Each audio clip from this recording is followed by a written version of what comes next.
पहला क्वेश्चन लिखा हुआ है कि मनोज 20 किलोमीटर तथा 36 किलोमीटर की दूरियों को क्रमशः 5 घंटे तथा 3 घंटे में तय करता है। संपूर्ण यात्रा के लिए मनोज की औसत गति हमें बताना है। बहुत ही आसान प्रश्न है। देखिए दोस्तों, आपको क्या याद रखना है इसमें, औसत गति। ठीक है, औसत गति का आपको फॉर्मूला याद रखना है। ठीक है, औसत गति, देखिए गति को हम चाल भी बोलते हैं। ठीक है, तो चाल का फॉर्मूला आपको पता है, चाल क्या होता है, चाल बराबर दूरी बटा समय। ठीक है, दूरी बटा समय। ठीक है, यहां पर देखिए दो आपको दूरियां दे रखी हैं, तो कुल दूरी। ठीक है, दो समय दे रखे हैं। ठीक है, तो कुल समय कर देना। ठीक है, यानी कि आपको याद रखना है औसत गति बराबर कुल दूरी बटा कुल समय। कुल दूरी कितनी हो गई, 20 किलोमीटर और 36 किलोमीटर, तो 20 + 36 बटे, ठीक है, कुल समय क्या हो गया 5 घंटे और 3 घंटे, इन्हें भी ऐड कर दो, 5 + 3। ठीक है, जोड़ दीजिए 36, 6 और 0 6, 3 और 2 5, 56। ठीक है, 5 और 3 8, 8 का भाग दे देंगे, 8 × 7 = 56। ठीक है, 7 आ गया। ठीक है, औसत गति यानी कि 7 किलोमीटर पर घंटा हमारी निकल आई है। लिखा हुआ है एक खिलाड़ी 20 सेकंड में अपनी साइकिल 150 मीटर चलाता है। खिलाड़ी की गति हमें ज्ञात करनी है। ऑप्शन आपके सामने है, ऑप्शन किलोमीटर पर घंटा में है। ठीक है दोस्तों, तो देखिए गति का फॉर्मूला आपको पता ही है, गति बोलिए या चाल एक ही बात है। तो चाल बराबर क्या होता है, दूरी बटे समय होता है। ठीक है दोस्तों, दूरी देखिए कितनी दी है, दूरी दी है बच्चों 150, तो 150 लिख दिया मैंने, बटे समय दिया है 20 सेकंड, तो 20 लिख दिया। दोस्तों आप एक बात ध्यान रखोगे, चाल मेरी किस में निकालनी है, किलोमीटर पर घंटा में। तो आपको याद रखना है दोस्तों, जब मीटर पर सेकंड से हमें किलोमीटर पर घंटा में निकालना हो, चाल में गुणा करना है 18/5 का। ठीक है, तो देखिए इसमें गुणा कर देंगे आप 18/5 का। ठीक है, चलिए 5 × 9 5, 5 × 3 15, 0 से 0 गया, 2 × 9 2, 2 × 9 18। तो देखिए यहां से क्या बच गया बच्चों, 3 बच गया, और यहां से बच्चों बच गया 9। ठीक है, 9 × 3 = 27। ठीक है, 27 किलोमीटर पर घंटा।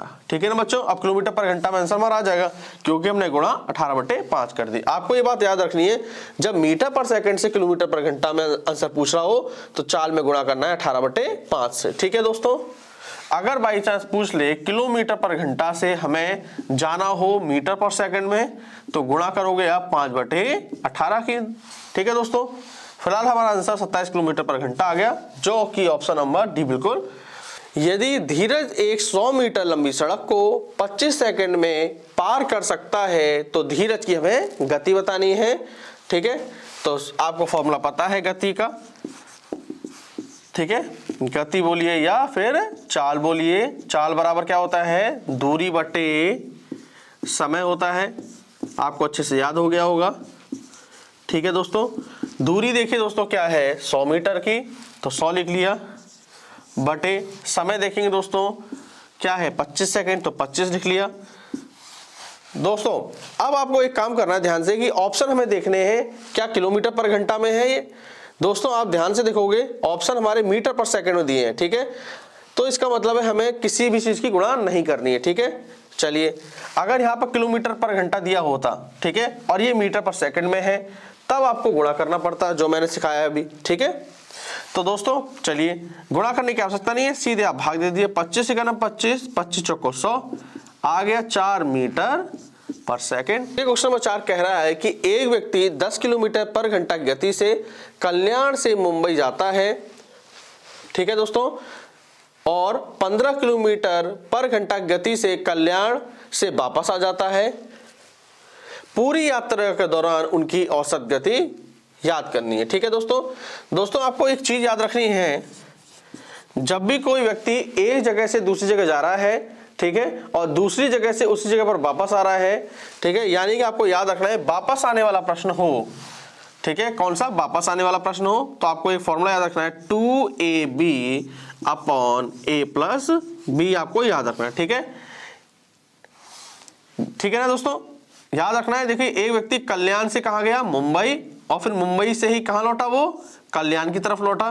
ठीक है, जब वापस लौटने वाला प्रश्न हो तो याद रखना है 2ab अपॉन ए प्लस बी। ठीक है दोस्तों, ए यहां पर आपकी पहली चाल है और बी मतलब है दूसरी चाल।